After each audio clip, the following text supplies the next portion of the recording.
Hello you guys, welcome back to my channel. In today's video, I just wanted to do a little quick story time about why I quit my nighttime caregiving job. Embrace yourself because it does get pretty bad. So anyways, I'll say like a year ago, I had a job that I had gotten, after I had my second child, a group home job or whatever. And so I realized that I really do enjoy that, which led me to, get jobs in the caregiving field or whatever. So when I first started at the job, I was so excited. I just felt like that I had the heart to do a job like that where, I could realize that people are different from me and I still treat them right. Like I still treat them like a decent human being, like you would think what most people would do, right?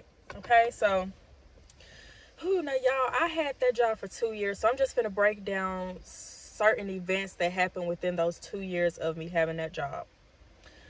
Okay, so what I noticed was, I had worked the night shift and I worked on the weekends because at the time I didn't have a life. So I'm like, if I'm just gonna be at home doing nothing, always being by myself, I might as well be making some money. I might as well be on somebody's clock instead of just sitting in the house doing nothing. So boom, ended up getting a job. I noticed rather quickly, that everybody was not cut out to have a job like that. Like, y'all, I'm talking about, we will be working with individuals who are, mentally challenged and or special, as you could say, like. And so anybody with eyes could tell that the people were different than, me and you, because, in the house that I worked at, there were 3 patients in there. There was a nonverbal man. I feel like he was a real sweetheart. He just, could not communicate with his words. And, he held his hand over like this, like he needed a hand brace, but, obviously he didn't have one. And so then there was another man. I cannot remember what his condition necessarily was, whether he was autistic or what, but he had a certain type of condition that went on that sometimes like would make him like hit people. And, I really, okay, yes, I can explain. So sometimes with his condition, it would allow him to be aggressive. Like he would repeat a lot of the things that were said to him, which were not always kind. And, sometimes it would cause him to be aggressive. So most of the time they, let a guy work with him because, of course, as women, they don't want us to get hurt just in case he does lash out and hit somebody. And the other guy that was living in this home that I was working in, to me, he seemed pretty much normal. He could, pretty much do everything for himself. You just had to remind him of certain stuff, like remind him to bathe, remind him to go to the restroom, remind him to do this and that, just stuff like that. And so when I first started that job, I really loved the house that they put me in because I'm like, this isn't too bad. I feel like the problem came in with the people that I was working with. It was not the clients, it was the employees. And so I quickly realized that everybody is not equipped to work with people like the people that I named because they will mistreat them. And I felt like that a lot of people that I work with, it's just like, I felt like that they were really like being evil at times because they felt like that they were in a higher authority position, like being over these people, having to, help them bathe, cook for them, give them their meds and stuff like that. Okay, so boom. There was a certain incident, y'all, where, let me tell you guys what I noticed that my personality is, which is what I have really been struggling hard to work with. I noticed that I do not like confrontation. I can be very passive aggressive to avoid confrontation. Don't get me wrong, you try me too many times, I'll take it up with you. But most of the time I don't start off the bat like that. You get what I'm saying? You have to work me into my madness. Okay, so I remember I started working with this girl, right? And the girl, she was like well known or whatever, very popular girl. This girl, y'all, she was at least a good 6 feet tall. And when I first started working with her, now mind you, I can't remember, I think I was fairly new at the time, but not new as I didn't know what I was doing. It's just I had never worked with this girl before. So when I first met her, we was cool. I was my polite self as always. With the clients, I'm always, I was always treating them like regular people. I wasn't bossing them around. I wasn't cussing them out. I wasn't physically abusing them. Nothing like that. I noticed that this particular girl, she would, be physically abusing one of the clients inside his room where there was no camera. Like, doing stuff like, getting a belt and hitting him. This is the one that I told y'all, he's the client that sometimes he has a tendency to, like, hit people. So I noticed, like, because they didn't have cameras in their room. They had them, like, all around the house, but not in their room. I would just, hear her hitting him with the belt. And I'm just like, oh my God, like, this is so freaking evil. Like, I'm not used to being around stuff like this. And of course, management, they'll always tell you, if you suspect somebody's doing something, then, you need to speak up. You need to report them because we are here for the clients, like, yada, yada, yada, yada. And my spirit was just not sitting right with me, knowing that this was going on and just, letting it go on or whatever. And so, boom, I ended up, trying to talk to somebody of authority, right, about her. And I'm like, hey, y'all, like, I really think she's physically abusing one of the clients. She be in his room, hit him. There ain't no cameras in there, and he don't even be doing nothing. Like, she'll tell him to get up. If he don't get up, then she gonna hit him. And the craziest part about it is I heard that this girl was, like, already taking care of, like, one of her elderly family members. So I could not understand why she was abusing this man like this. So, boom, y'all, I reported the girl to management like I was supposed to do as a person with human decency. Okay, so I did that. They was like, okay, we're going to do something about it. Y'all, why the hell I going to work and this heifer sitting on the couch?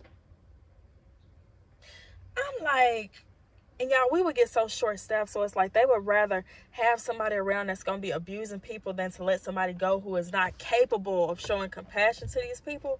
Like, stuff like that would really drive me insane. And I later figured out, like, that girl didn't even like me because I felt like it was because of my attitude, how I treated the clients. I was not finna abuse them like everybody else is doing because I did not see the need in doing that. Like, I feel like there's a special place in hell for people who treat people with special needs that way. And I'm not trying to be on that bus down there because it's unnecessary. So, boom, that was one situation. And with that same guy, I noticed a lot of the times, like, when certain people would have him, okay, he would always wake up sometime during the morning saying that he had to use the bathroom. He was, like, partially blind, so he knew his way around the house a little bit, but just not fully. So he would bump into stuff. He would tell people they need to go to the bathroom. Some people would not let him go to the bathroom. Some people let him, sit in his soiled underwear all night. He would be, basically crying out. And I'm sorry, y'all, because it was not my client. I think I did a couple of times. I would get up because I just felt so bad for him. But it's draining when you already have two other people and the other person that you're working with is, like, sitting on their ass when they supposed to be helping this man. And so they would just basically, like, let him destroy the bathroom the whole night because he would throw temper tantrums and he would, pee and number two everywhere in the bathroom. And so it's like he was just being neglected a lot of the times. And the certain people that I work with, they would be so freaking lazy that they would wait till the morning to do something about it. And to where now the mess is bigger, the guy is aggravated and agitated, and it's just this whole big old thing. And then another thing that I hated was I really hate how some people talk to people with special needs. My grandmother corrected me as a child from using, the R word. Y'all know what the R word is. If you don't, I don't like to say it. Just figure it out.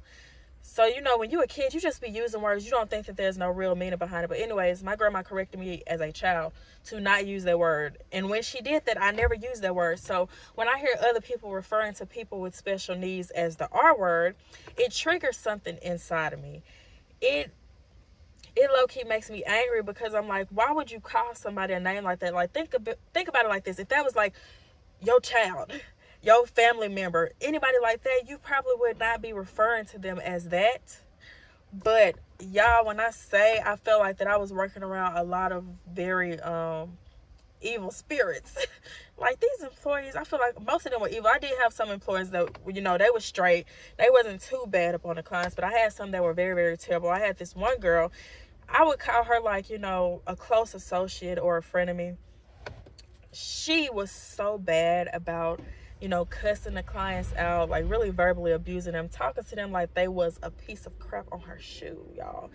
And she had kids, and I'm just like, oh my God, like, I'm just thinking in my head, what if somebody was talking to your kids like that? Like, you would be ready to fight. But because these people are placed here, because they don't have anywhere else to go, and their families are not checking for them like that, so they left them here, people feel the need to abuse people. And I did not understand that. And there will be times where, you know, I'll be trying to talk to her about it. But mind you guys, with my personality, I don't like confrontation. I didn't want to have to, you know, beef with nobody on the job.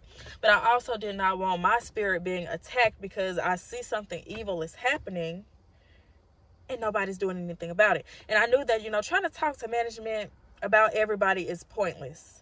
Because there was this girl, y'all, that used to work in the freaking office. And, you know, she was playing favorites. And she had some people that she really, really liked. I forgot what we called her.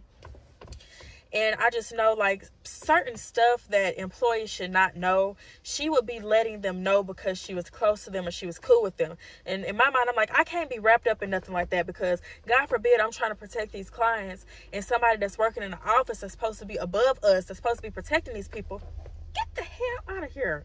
God, dog. They go back and say that I said something. Somebody come up to me, be ready to fight. Now, me being me, I'm not going to run from no fight, but I should not have to fight people when there are people in charge of us, ahead of us, that are supposed to be doing their job.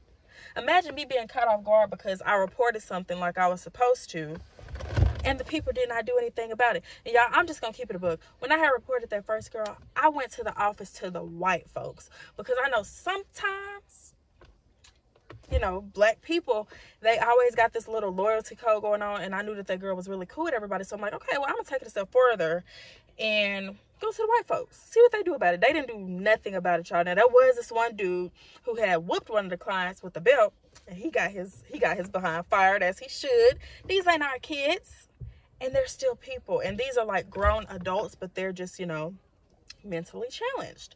And so, yeah, verbally abusing the clients, just letting them pretty much sit and piss all night, that was becoming like way too much for me. And like, y'all, I just felt like that in that house, like, I just felt my spirit getting attacked so bad because it felt like I was the only light there, if you know what I mean. It felt like a lot of times that I was the only person trying to actually do right by these individuals. And do y'all not know how draining that is to feel like that you have to carry the world on your shoulders because other people will not treat people right? And who will you tell? And the people that you tell, they're not even gonna do nothing about it anyways. And so I remember one time, like, since it was a night shift, you know, we was allowed to go to sleep. So I would sleep on the couch. I remember having a horrible dream, y'all, that one of the clients was attacking me as I slept. I woke up in a cold sweat. And I'm like, I gotta get the hell up out this house. Like, it's affecting my mental. With me being around so many people that are like, I felt like that they really like had evil spirits. I just feel like if you can mistreat somebody that is elderly or special needs, then you're the type of person that I really want to stand clear from because it's no telling what you're capable of, right? And so, yeah, then there was this one girl, like, she would always come into work every single day angry. She was on the morning shift. She would come into work like she just hated the world. She hated her life. And guess who she was there to take it out on? She was going to take it out on those clients, and that's what she did every single time. You know, a very aggressive, angry woman. And in my mind, I always try to think deeper about things. I always try to think, well, what is she battling with on the inside of her that makes her treat people this way? But then at the end of the day, I'm like, but why would you have a job like this where we're working with people that don't understand right and wrong like me and you do? People that need a little bit more guidance, you know what I'm saying? And so, I remember one day, you know, she just came in, she was cussing the client out. He did something, you know, he did this little thing where he would swing his arm back and forth. All of us know to get out the way before you get hit. We all know that. And so she had stood near him, and she was just basically like, I wish you would effing swing on me. Swing on me and see what happened. I wish you would swing on me. And I'm like, Lord, they got me working with a bunch of ghetto heathens up in here. Like, I don't challenge people with special needs. And a lot of the things that I thought was common sense, when I took the job, I quickly realized that it was not. You know, there would be, you know, people taking advantage of me because I would do what I'm supposed to do. Like before we had left from the night shift, we were supposed to make sure that the client's house was clean. And so I remember there was a certain situation that had happened where one of the guys I was working with, one of the employees, I asked him if he can, you know, do something with a specific client. I don't remember necessarily what it was. So I asked him if, you know, he could do that for me and I would do this other thing. So he said yes, y'all. Lo and behold, he waits till the last minute to tell me that he cannot do it. So I ended up having to do two things. And there was a point in time where I felt like that I was the only person like cleaning up the client's house, to the point where I got tired and frustrated. Because it's like, I'm not about to keep on, you know, letting people walk all over me and letting people let me be the only one that's doing our job. So obviously, you know, we all ended up getting chewed out because a lot of people were waiting for me to do stuff because they're like, oh, well, we know she gonna do her job, so let's just wait for her to do it. Like, no, ma'am, and no, sir. And so it was really a tough experience for me. Now, eventually, you know, I did leave that job. I went into trying to, you know, pursue caregiving and like certain stuff like CNA work and stuff like that, because that's basically what I was already doing. And then, oh God, you guys, I remember this certain incident where, you know, in the morning, two of the clients that were in the house, there's three that I described to y'all earlier, but two of the clients that were in the house, they needed help being fed breakfast. Okay, so boom, we helped them feed breakfast, y'all. One thing I hated about this was the fact that some of the employees would, like, you know, try to stuff a lot of food down the client's throats and not give them time to actually, you know, chew their food up, and would not let them get anything to drink. You know, basically like treating them like a child. Like, no, you gonna eat all of that food up before you get something to drink. Just stuffing it down their throat. And I'm just like, what makes people treat people that way? Like, that's what I really don't understand. And I knew that I had to separate myself from that job before I end up going crazy or putting my hands on somebody and going to jail. And that's just me keeping it a buck. When you have people over you that's not doing their job, everybody getting away with every little thing, and you just like, they keep on telling you, you know, we're here to protect the clients. Tell us if this is happening. Tell us if that is happening. And they don't do nothing about it.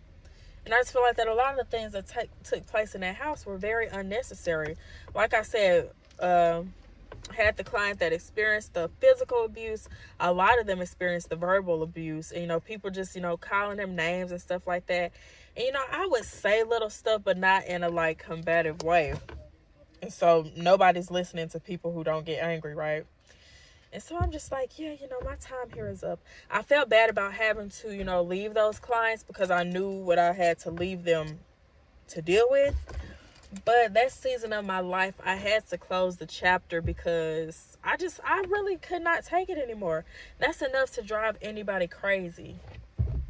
And so I felt like, you know, eventually you're going to get your karma for, you know, treating people that you see physically are not like you that way. That's what I truly believe. And a lot of people, you know, they did get their karma. But I know a lot of the employees, they felt like I was, you know, too soft-hearted at times. It's just because I didn't feel the need to, you know, have to raise my voice at these people. If I did have, you know, a client that was not listening to me, I let someone who was more firm take over at that point, because to me it would not have felt right when I have special needs people in my family to, you know, be getting rowdy or just, you know, doing the extra stuff with these people. It just wouldn't have felt right, because I know the people in my family, I don't even treat them that way. So why would I, you know, humiliate people that I don't know, that literally have nobody, and we're supposed to be there to, you know, take care of these people. So y'all, so pretty much I left the job because I ended up finding what I thought was something better. And because I could not take being in such a toxic situation like that, where it seems like that I was the only person trying to do right and be a voice to these people and nobody was listening. And it's just, it was a whole bunch. Like, before I had actually quit, though, management had started getting a little better. But at that point, I'm already ready to bounce. I'm already ready to go. I don't want to. That's good that, you know, y'all getting stuff together and stuff like that. But at this point in my life, I'm done. And so yeah, pretty much that's why I ended up quitting. Two people who are in fields where they want to actually help people. What I don't understand is why help people if you know that you don't have the right attitude to do it. Why put yourself in a career where you know you're going to mistreat people because you don't have the patience, you don't have the compassion, and you're not trying to either, all because you felt like that, oh, I'm over somebody now, so I get to, treat them like a pile of crap. And that's okay, because nobody is their voice. Nobody is there to tell you, like, hey, don't do that or you'll get fired. You know what I'm saying? So I just don't understand. I feel like if you're going to work in a field like that, then you have to be able to have sympathy for other people. You have to be able to understand other people's situation and realize that everybody is not as blessed as you. Because I'm pretty sure, if those clients could go home to their families, that's exactly what they would have did. Why on earth would they want to stay in a toxic environment where they're getting cussed out every single day and treated like a dog? Treated worse than a dog. And I'm just like, I can't be surrounded around people like this. I can't be surrounded around people that see no wrong in how they treat mentally challenged people. I just can't. I could not. And so now, what I do is I am a caregiver currently. And I go out to, people's houses. I'm a traveling caregiver. I go out to individuals' houses and help them, but I only am able to focus on that one client, and I'm doing it by myself, so that makes it 10 times better. I don't have to deal with other people's negative energy, other people's bad attitudes, other people mistreating these people. I just have to deal with myself. And even when I'm not having the best day, I give myself a pep talk in the car and be like, okay, you're going to go in there and you're going to be polite and you're going to be nice and you're going to do your job. Because if they're already having a bad day, they don't want to see you making a day worse, and they don't want to have to deal with that, because, you're getting paid for this. So even if you ain't getting paid millions and trillions of dollars, it's still a job.